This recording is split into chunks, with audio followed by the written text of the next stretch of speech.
Public అందరు ఎట్లున్నారు? అంత మంచిదేనా? ఇక జోర్దార్ వార్తలు యాళ్ళైంది కదా, మీకోసం మీ వెన్నెల బుజ్జి మస్తు ముచ్చట్లు పట్టుకొచ్చింది. మరి ఇంకెందుకు ఆలస్యం, జల్దిన వరుసపెడదాం పాండ్రిగా. ఇక తాజా పంట సమర్పించు ఇయాల్టి జోర్దార్ వార్త. నేను పాలమూరు బిడ్డను, నల్లమల్ల అడవుల్లో తిరిగినోన్ని, ఇక్కడి ప్రజల కష్టాలు తెలిసిన బిడ్డనని చెప్తుంటాడు కదా సీఎం రేవంత్ అన్న. ఇయ్యాల ఆ నల్లమల్ల అడవిలున్న నాగర్ కర్నూలు జిల్లా అమరాబాద్ మండలం మాచారంలా ఇందిరా సౌరగిరి జల వికాసం పథకం షాల్ చేసిండు. మరాడ సీఎం రేవంత్ అన్న ఏం మాట్లాడిండు, ఏం కథ పురా కరుసుకొని రాపోండి. ఇవాళ ఈ రోజు ఏర్పాటు చేసుకున్న కార్యక్రమం 29 మంది గిరిజన కుటుంబాలు 45 ఎకరాలలో ఆనాడు ఈ భూముల్లో వాళ్ళు దున్నుకుంటే ఈ పోడు భూములు పోరు భూములుగా మారినాయి.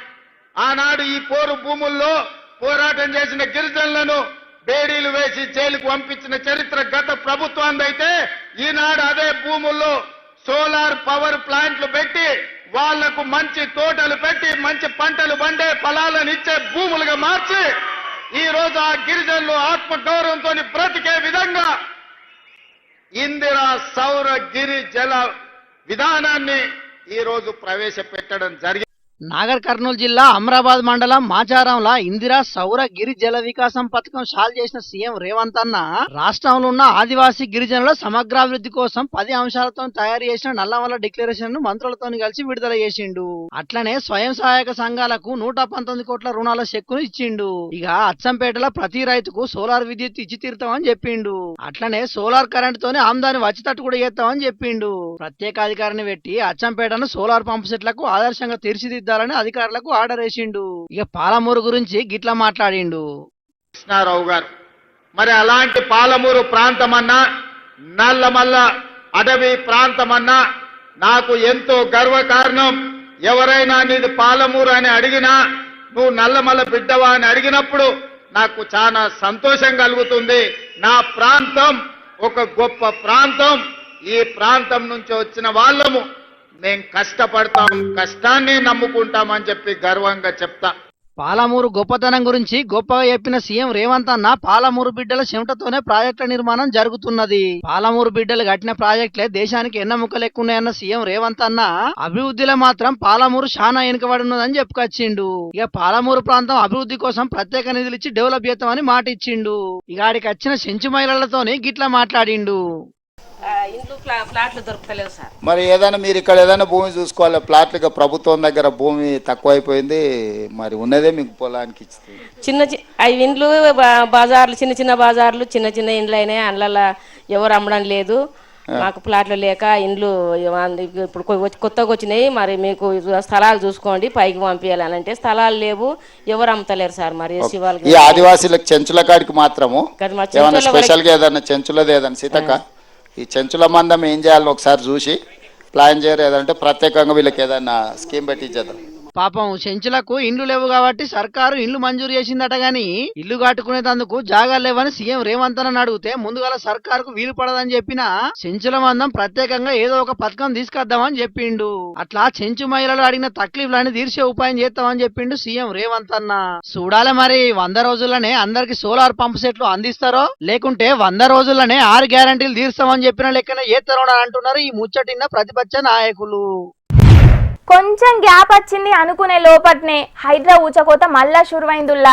కంప్లైంట్లు బగ్గ పెరిగినాయో లేకుంటే గట్టి కేసేదన్నా హైడ్రా ముంగడికి వచ్చిందో ఏమో గాని 100ల కమానంగా హైడ్రా సిబ్బంది రంగంలోకి దిగిండ్రు. మళ్ళా పొక్లైన్లన్నీ రప్ప రప్ప రఫాడిస్తున్నాయి. కబ్జా చేసి కట్టిన బంగ్లాలను, పార్కింగ్ జాగలను పొరక ఊలుస్తున్నాయి. మొన్నీ నడవనే హైడ్రా పోలీస్ స్టేషన్ షాల్ చేసిండ్రు కదా, ఆకాన్ నుంచి హైడ్రా పేరింటనే హడలెత్తిపోతాండ్రు జాగలు కబ్జా చేసినోళ్ళు. పాండ్రిగా కూల్సుడు కార్యం ఏ తీరుగా సాగుతుందో ఓ పరి చూసేద్దాం. చిన్న గ్యాప్ చిటికెలో వస్తా అన్నట్టే గ్యాప్ తీసుకొని మరి మల్లోపారి అరుసుకుంటూ షాల్ చేసింది హైడ్రా. చిన్నగా సాగుతలేదు కూల్చేసుడు కార్యం. పోలీసుల బందోబస్తు నడమ ప్రొక్లైన్లు పొతం పెట్టుకుంటా పడగొట్టుకుంటా పోతూనే ఉన్నాయి. 100ల కమానం హైడ్రా సిబ్బంది ఏ ఇబ్బంది ఎదురుపడ్డా కూడా గట్టిగా అరుచుకుంటా ముంగడికి పోతూనే ఉన్నారు. అట్లా సోమవారం నస్కులనే సురువైంది హైడ్రా కూల్చుడు కార్యం. ఒక్క సర్కారు భూములనే కాదు, అసలు ఓనరు ఉండంగా కొసరోళ్లు ఎవరో వచ్చి కబ్జా చేసిన ప్లాట్ల లెక్కలు కూడా హైడ్రా సరి చేస్తున్నది. 20 ఏళ్ల సంధి దిగని ఓ పంచాది హైడ్రా పుణ్యమా అని తెగింది సోమవారం నాడు. గిదే ఆ జాగా కబ్జా చేసి పార్కింగ్లకు అడ్డాగా మార్చి ఫీజులు గుంజుతున్నారట. జాగా ఓనర్లు కోర్టుకు పోయిర్రు. తీర్పచ్చి కూడా 8 నెలలు కావస్తున్నదట. అయినా కూడా ఆగకపోయేటాలకు హైడ్రా రంగంలోకి దిగి అరుచుకున్నది. జాగా ఓనర్లు మస్తు కుషైర్రు అనుకోరాదుర్రి. అట్ట కార్డులు పట్టుకొని హైడ్రాకు శనార్థులు చెప్పి సంబరపడ్డారు. I would like to say special thanks to Mr. Ranganath and Hydra team, and also for the Telangana government, our CM Revanth Reddy, because ఈ Hydra వల్లనే మాకు Hydra అంటే it is a support for the middle class whose land is captured, or it's a really victory for us. Hydraa మాలాంటి మధ్యతరగతి వాళ్ళకి Hydraa team special team Ranganathan sir గారు and Revanth Reddy గారు ఉండి మాకు అండగా ఉన్నందుకు, మాకు న్యాయం చేసినందుకు మేము చాలా రుణపడి ఉంటాం, కృతజ్ఞతలు తెలియజేసుకున్నాం. ఇక అటు మియాపూర్ లో కూడా పడగొచ్చే కార్యం ఆటగా నడిచింది. ఖాళీ జాగా ఉంచే పాపం చుట్టూరా షెడ్లు కట్టి పార్కింగ్ దంద నడుపుతున్నారు. HMDA లేఅవుట్ ఆట గిది ముచ్చట తెలిసి కబ్జా కథను కంచికి చేర్చిర్రు. గిట్లా ఏదున్నా డైరెక్ట్ హైడ్రా పేపర్ రంగనాథ్ సారే అరుచుకుంటున్నాడు. కబ్జా చేసిన వాళ్ళు నడిమిట్ల కచ్చి ఏలు పెడితే పోలీసులు చూసుకుంటున్నారు. హైదర్ నగర్ లో అట్లనే అయింది. మొత్తానికి హైడ్రా పోలీస్ స్టేషన్ షాల్ చేసిన కాడ నుంచి నీ దూకుడుకు సాటెవరన్నట్టే సాగుతున్నది హైడ్రా వ్యవహారం. అటు ఫిర్యాదులు వస్తున్నాయి, ఇటు రంగనాథ్ సారు కాగితాలు మారేసి చూస్తున్నాడు. తేడా వచ్చే పొక్లైన్లతో వెళ్తున్నాడు. అన్నట్టు హైడ్రాల డ్రైవర్ల కొలువులు 200 దాకున్నాయట. గా కొలువులు ఎవరికో ఇచ్చుడు ఎందుకని మొన్న కానిస్టేబుల్ కొలువులు కొస్సాకర్ల పోగొట్టుకున్నకు అవకాశం ఇచ్చిర్రు. అట్లా ఇప్పుడు ఈ కొలువుల కోసం హైదరాబాద్ కు లైన్లు కట్టిర్రు కొద్దిగా కానిస్టేబుల్ కొలువులు పోగొట్టుకున్న వాళ్ళంతా. మొత్తానికి ఇటు పొక్లైన్ డ్రైవర్ల సంఖ్య పెరుగుతున్నది, అటు హైడ్రా పోలీస్ స్టేషన్లు ఇంకిన్ని రాబోతున్నాయి. చూస్తంటే ఇది రేపు మాపు ఒడిసేటట్టు లేదు. చూడాలి మరి ఇంకెందాకపోతుందో.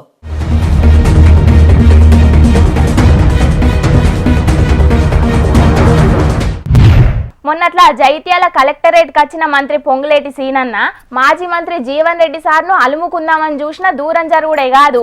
ఇక మీ రాజ్యం మీరు ఏలుండ్రని కొంచెం గరమైందన్న ముచ్చట మన జోర్దార్లో చెప్పుకున్నాం కదా. ఇయ్యల్లా గా ముచ్చట మీద మాట్లాడిన జీవన్ రెడ్డి సారు జైత్యాల ఎమ్మెల్యే గురించి ఏమన్నాడో ఇంద్రా పోన్రి. ఎవరి పార్టీ ఎమ్మెల్యే నాకు తెలియదు బాబు. I'm sorry, I don't know. మీరు స్పీకర్ గారిని అడగండి ఎవరి పార్టీ, స్పీకర్ గారిని అడగండి ఎవరి పార్టీ, స్పీకర్ గారిని అడగండి ఎవరి పార్టీ. దయచేసి చట్టసభకి ఎంపికైనటువంటి సభ్యుల యొక్క రాజకీయ పార్టీ గుర్తింపు అనేది స్పీకర్ గారి దగ్గర ఉంటే దయచేసి స్పీకర్ గారి దగ్గర వివరాలు సేకరించండి. స్పీకర్ గారి దగ్గర వివరాలు సేకరించండి. చట్టసభకి ఎంపికైనటువంటి సభ్యుల యొక్క వివరాలు స్పీకర్ గారి దగ్గర ఉంటే మీరు స్పీకర్ గారి దగ్గర వివరాలు సేకరించండి. ఇన్నరా జీవన్ రెడ్డి సార్ ఏమన్నాడో? జైత్యాల ఎమ్మెల్యే సంజయ్ కుమార్ సారు మీ పార్టీలో షేరిండనంటే అయినది ఏ పార్టీ అనేది నాకు తెలియదు. గెలిచిన ఎమ్మెల్యేలు ఏ పార్టీ అనేది స్పీకర్ సార్కే తెలుస్తుంది. స్పీకర్ నే అడుగుండ్రని అడిగినోళ్లకు ఉల్టా బదులు ఇచ్చిండు. జైత్యాల ఎమ్మెల్యే కారు పార్టీ నుంచి గెలిచి కాంగ్రెస్ పార్టీలో షేరిండని జైత్యాల నియోజకవర్గంలో చిన్న పిల్లగాన్ని అడిగినా చెప్తారు. కాకుంటే జీవన్ రెడ్డి సారు మాత్రం సంజయ్ కుమార్ మీద కోపంతో ఉన్నాడు కాబట్టి నాకేం తెలియదు అన్నట్టే మాట్లాడిండు. ఇక జీవన్ రెడ్డి సారు గిట్లా మాట్లాడే వరకు ఈ జైత్యాల పంచాది గిప్పట్ల సల్లారేటట్టు లేదని బాధపడుతున్నారట కొందరు కాంగ్రెస్ పార్టీ అభిమానులు. తెలంగాణ కాంగ్రెస్ పార్టీలో వి హనుమంతరావు తర్వాత నేనే సీనియర్ను, నాకే గిట్ల అవమానం జరుగుతుందని ఇదివరకు గరానికొచ్చిన జీవన్ రెడ్డి సారు ఇప్పుడు మాత్రం లోకల్ ఎమ్మెల్యేను అస్సలకే లెక్క ఎత్తలేడు. మొత్తానికైతే జైత్యాల నియోజకవర్గంలో వర్గపోరు ఇంకెంత రచ్చకు దారితీత్తదో గాని పార్టీ మారిన ఎమ్మెల్యేల నియోజకవర్గాలనే కాదు ఇప్పుడు అన్ని నియోజకవర్గాల సుతం లొల్లులు జౌడాలు కామనే అన్నట్టే ఉన్నది పరిస్థితి. ఇలా చెన్నూరు నియోజకవర్గంలో పార్టీ సమావేశం ఏర్పాటు చేస్తే అక్కడికి వచ్చిన కార్యకర్తలు కొట్టుకున్నంత పని చేసిండ్రు. ఇక అటు షెయి పార్టీకి అనుబంధ కార్మిక సంఘం INTUCల సంజీవరెడ్డి వర్గం, అంబటి కృష్ణమూర్తి వర్గాల నడుమ రచ్చ పెద్దగానే అయింది. బషీర్బాగ్ ప్రెస్ క్లబ్ లా INTUC national president Ambati Krishnamurthy press meet పెడితే దానికి అడ్డువాడి సంజీవరెడ్డి వర్గం మనుషులు లొల్లికి దిగిండ్రు. దినాం ఏన్నో ఒక కాడ ఏదో ఒక లొల్లి లేకుంటే కాంగ్రెస్ పార్టీ నాయకులకు రోజు గడిచేటట్టే లేదు. ఇక మొత్తానికైతే గీ లొల్లులతోని కాంగ్రెస్ నాయకులకు తలకాయ బొప్పి కట్టేటట్టే ఉన్నది పోన్రని అంటున్నారు వీళ్ళ లొల్లులను చూస్తున్న రాజకీయ విశ్లేషకులు.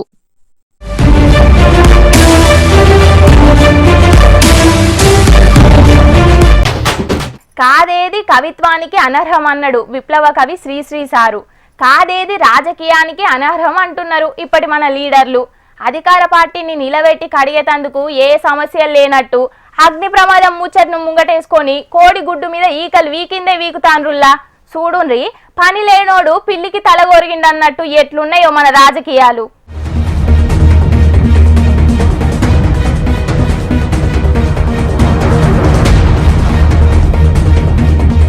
వాన రాకడా పానం బోకడా ఎవ్వలకు తెలియదంటారు. ఆపద ఏదన్నా కానియుండ్రి అత్తన్నా అని చెప్పి అత్తదా అనుల్లా లేదు కదా. గట్లనే జరిగింది హైదరాబాదు పాత బస్తీ అగ్ని ప్రమాదం. గాశారం పాడువాడ ఒక్కలు కాదు ఇద్దరు కాదు 17 మంది నిండు పానాలు బుగ్గైనాయి. 4 కుటుంబాలు ఆగమాగమైనాయి. అయితే ఇప్పుడు సర్కారోళ్ళని అరుసుకోనికి ఇంకే కిరికిరులు లేనట్టు ఇండ్ల కూడా ఏలువెట్టి గెలుకుతాండ్రు ఎగస్ పాటోళ్ళు. ఒక దిక్కేమో అయినోళ్ళు జీవిడిచినయాల్లా, ఇంటోళ్ళు పుట్టెడు బాధను ఎల్లబోతున్నాయల్లా. అయ్యో పాపం అని అనాల్సింది పోయి పాలిటిక్స్ సాల్ చేసిండ్రు. తొలుత పువ్వు పార్టీ లీడరు కిషన్ రెడ్డి సారే షురు చేసిండు. ప్రమాదం జరిగిన జాగను పరిశీలన చేద్దామని పోయి పాపమంతా చెయ్యి పాటోళ్ళ మీద వేసిండు. అంతటితో ఊకోలే, టైంకు రాలేదని మంటలు చల్లార్పేతందుకు నీళ్లు లేవని ఫైర్ స్టేషన్ సిబ్బందిని కూడా తప్పు పట్టిండు సారు. ఆ షాప్ కి సంబంధించినటువంటి కుటుంబము ఆ వెనుక పైన వాళ్ళు నివాసం ఉంటారు. కానీ ఫైర్ డిపార్ట్మెంట్ కి సంబంధించి కొంత రిలీఫ్ యాక్టివిటీలో ఆలస్యం జరిగింది. ఫైర్ డిపార్ట్మెంట్ కి సంబంధించినటువంటి వాళ్లకు ఆక్సిజన్ కి సంబంధించినటువంటి ఎక్విప్మెంట్స్ లేకున్నాయి. దాని కారణంగా వెంటనే వాళ్ళు లోపలికి వెళ్ళలేకపోయారు. అదేవిధంగా ఫైర్ డిపార్ట్మెంట్ సంబంధించినటువంటి వాటర్ కూడా తొందరగా పంపించలేదని ఆ కుటుంబ సభ్యులు బాధపడతా ఉన్నారు. ఏదైనప్పటికీ కూడా చాలా పెద్ద ప్రమాదం. ఇట్లా పువ్వు పాటోళ్ళు విమర్శల రాగం అందుకోగానే కారు పాటోళ్ళు కోరస్ అందుకున్నారు. అసలే చేయి పట్టంటే బుస్సు బుస్సు అని లేస్తుంటారు కారు పాటోళ్ళు. ఇక ఆగుతారా? ఇంకో ఆకు ఎక్కువనే చదివిండు కేటీఆర్ సారు. ఇంత లాపర్వా ఉంటే మాత్రం ప్రజల ప్రాణాలు మల్లబోయే ప్రమాదం ఉంది. వాళ్ళు ఎంత గొప్ప వాళ్ళంటే ఒకటే కుటుంబంలో 17 మంది చచ్చిపోయినాక కూడా వాళ్ళు అంటున్న మాట ఏంది ఇక్కడికి వచ్చినాకంటే కనీసం ఇప్పుడన్నా ప్రభుత్వం మేల్కొనాలే, ఇప్పుడన్నా ముందుకొచ్చి ఈ రాష్ట్రంలో ఈ నగరంలో మళ్ళొక్క ప్రాణం ఫైర్ యాక్సిడెంట్ లో పోకుండా కాపాడండి సార్, మాకు అంతకంటే ఏమొద్దు. అగ్ని ప్రమాద శాఖ ఊసోని సమీక్షలు చెయ్యకపోవడే కారణమన్నట్టు మాట్లాడిండు. షేపాటి అధికారంలో ఊసున్న కాన్ నుంచి ఒకటెనుకొకటి అగ్ని ప్రమాదాలు జరుగుతూనే ఉన్నాయన్నట్టు ఎప్పుకొచ్చిండు. గిట్లా చెప్పిరాని ఆపదకు సర్కారుని ఎత్తిపొడుతున్నారు. అయినా గీ లీడర్లు కారు పాలన యాది మర్షిండ్రు కావచ్చు. గప్పట్ల అగ్ని ప్రమాదాలు తక్కువేం జరగలే, ఎన్నో ప్రమాదాలు జరిగినాయి. ఎంతో మంది పబ్లిక్ జీవిడిచిండ్రు. మరి గసంటప్పుడు ఇంకేం తక్లీఫులు లేనట్టు గిసొంటి రాజకీయం చేసుడేందని అంటున్నారు షేయి పార్టీ నాయకులు.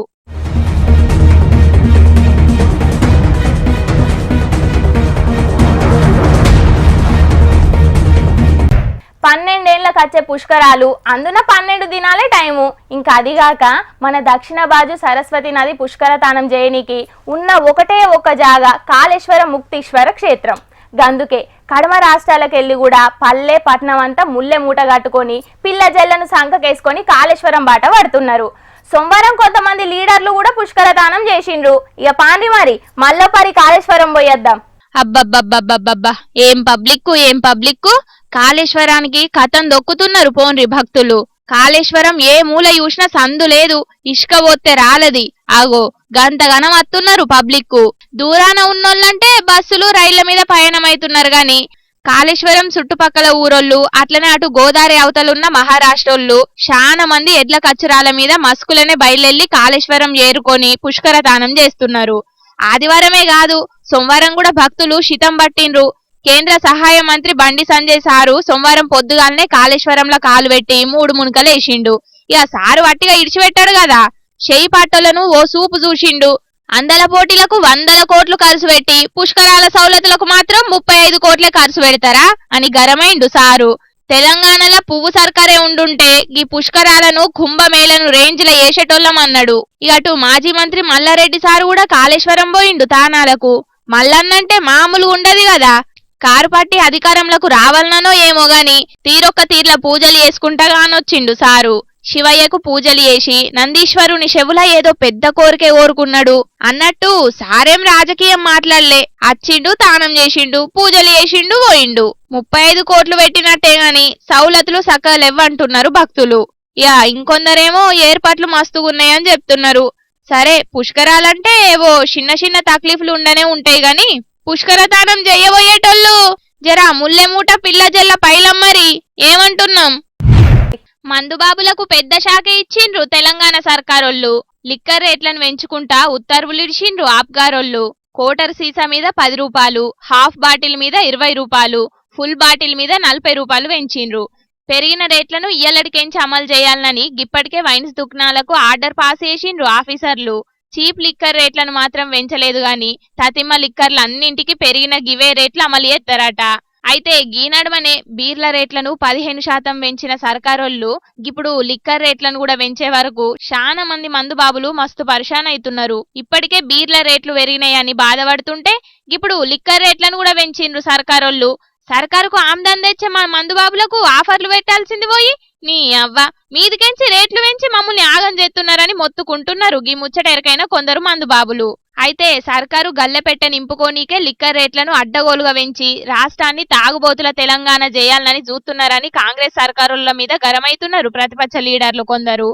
కానీ ముళ్ళు పోయి ఆకు మీద పడ్డా ఆకుకే నష్టం, ఆకచ్చి ముళ్ళు మీద పడ్డా ఆకుకే నష్టం అన్నట్టు మొత్తానికి అధికారంలో ఏ పార్టోళ్ళున్నా ఆఖరుకు నడ్డిరిగేది మాత్రం మందు బాబులదే ఉన్నట్టున్నది పోన్రి. మొత్తానికైతే అప్పుల పాలై బయట అప్పు ఊడతలేదని బాధపడుతున్న సీఎం రేవంత్ అన్నకు ఆమ్దాని పెంచుకునేటందుకు మా ట్యాక్స్ పేయర్సే దిక్కైందని కొంతమంది మందుబాబులు అంటున్నారు. సర్కారును అప్పుల ఊబి నుంచి బయటికి తీసుకొచ్చేటందుకు మా కార్యాలు ఖరాబైన దినం మందు యుద్ధం మాత్రం ఆపమని కొంతమంది కోటర్ సీసాల మీద శపథం కూడా ఎత్తున్నారట. మందు రేట్లు పెంచినాక సర్కారుకు ఏ పాటి ఆమ్దాని పెరుగుతుందో చూడాలే మరి.